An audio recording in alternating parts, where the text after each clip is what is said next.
अस्सलाम वालेकुम दोस्तों, उम्मीद करता हूँ आप सब लोग ठीक ठाक होंगे। वेलकम टू इफ़ी टीवी। दोस्तों, मैं आज आपको बताने जा रहा हूँ कि कनाडा का वीज़ा आप ग्रांटेड कैसे हासिल कर सकते हैं।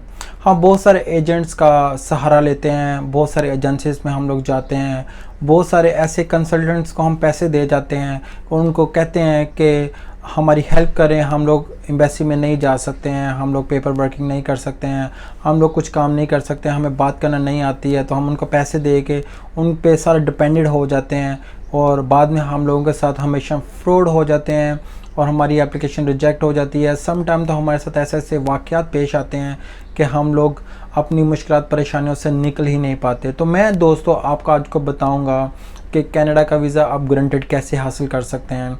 उसकी पहले तो दो वजूहत होती हैं। एक, जब आप एप्लीकेशन को सबमिट करते हैं और सबमिट करते टाइम पे एक आपका इंटरव्यू लेने वाला होता है और एक आप होते हैं। जो आपका इंटरव्यू लेने वाला ऑफिसर होता है उसको आपकी नफ्सियात के बारे में बिल्कुल पता होता है, चूँकि आपने जब एप्लीकेशन सबमिट की है तो ऑटोमेटिकली उसमें सारे क्वेश्चन जनरेट हो जाते हैं और सारे क्वेश्चन जनरेट होते हैं तो वो उसी बिना पे आपसे सारे क्वेश्चंस वगैरह पूछता है और आपकी पूरी नफ्सियात और कॉन्फिडेंस लेवल को समझता है। तो दोस्तों, मैं आपको बताता चलूँ कि आपको ये सारा प्रोसेस करने से पहले और ग्रांटेड वीज़ा हासिल करने के लिए क्या क्या रिक्वायरमेंट्स और क्या क्या चीज़ें आपको ज़रूरी करनी चाहिए। पहली बात, आप जब वीज़ा अप्लाई करें तो पहले आपको सबसे पहले चेक करना ये है कि आप किस कंट्री का वीज़ा अप्लाई करना चाह रहे हैं। अगर आप कनाडा का वीज़ा करते हैं, अगर आप अमेरिका का वीज़ा करते हैं या आप यूरोपियन ममालिक का वीज़ा आप अप्लाई करते हैं तो आप हमेशा एशियन ही काउंट होंगे। चूँकि आप हमेशा जब वीज़ा अप्लाई करते हैं पाकिस्तानी, इंडियंस, बांग्लादेशी और यहाँ करीबी ममालिक सब एशियंस में काउंट होने की वजह से वो आपके कंट्री को नहीं देखेगा, वो आपको हमेशा एशियन ही तस्वुर करेगा और उसी बिना पे आपसे सारे क्वेश्चंस पूछे जाएंगे। और अगर आपने अपनी रिक्वायरमेंट्स पूरी की हैं तो आप ग्रांटेड वीज़ा लेते हैं, लेकिन उससे पहले आपकी जो ट्रैवल हिस्ट्री है वो चेक की जाती है।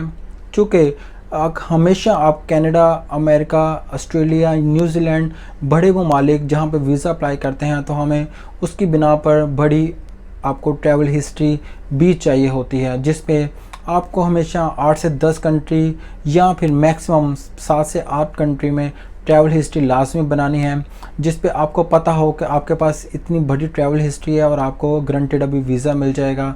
और दूसरा, उसके बाद आपकी स्टेटमेंट काउंट होती है कि आपके बैंक में मौजूद इतने पैसे हैं कि आप जब ट्रैवल करें तो आपका एक्सपेंस, खाने पीने, रहने, होटल और ट्रैवल और आपके जो टूरिज़म पर्पस जो आपने कवर लेटर पे इशाया की हैं अपने डेस्टिनेशंस, वो आपकी क्लियर होनी चाहिए। आपका मोटो, माइंड लेवल क्लियर होना चाहिए कि आप उस जगह पे जाएंगे और किन किन जगह पे आप विज़िट करेंगे और किन कौन से रिलेटिव्स के पास बैठेंगे। और अगर आपके पास कोई इनविटेशन लेटर है तो इनविटेशन लेटर में आपका स्पॉन्सर हर चीज़ को वो एक्सेप्ट करता है कि आपके आने के अखराजात वो बर्दाश्त करेगा, तो वो आपका केस अलग हो जाता है। लेकिन अगर आप विदाउट स्पॉन्सर अप्लाई करते हैं तो आपको कवर लेटर लाजमी लगाना पड़ेगा, आपको अपनी स्टेटमेंट अच्छी शो करवानी पड़ेगी, आपको अपनी टिकट वहाँ पे अटैच करनी पड़ेगी, आपको अपने होटल रिजर्वेशन शो करवानी पड़ेगी और इसी तरह दूसरी आपके जो डॉक्यूमेंट्स वहाँ पे रिक्वायरमेंट पे मौजूद होते हैं वो सारे फिल करने पड़ेंगे।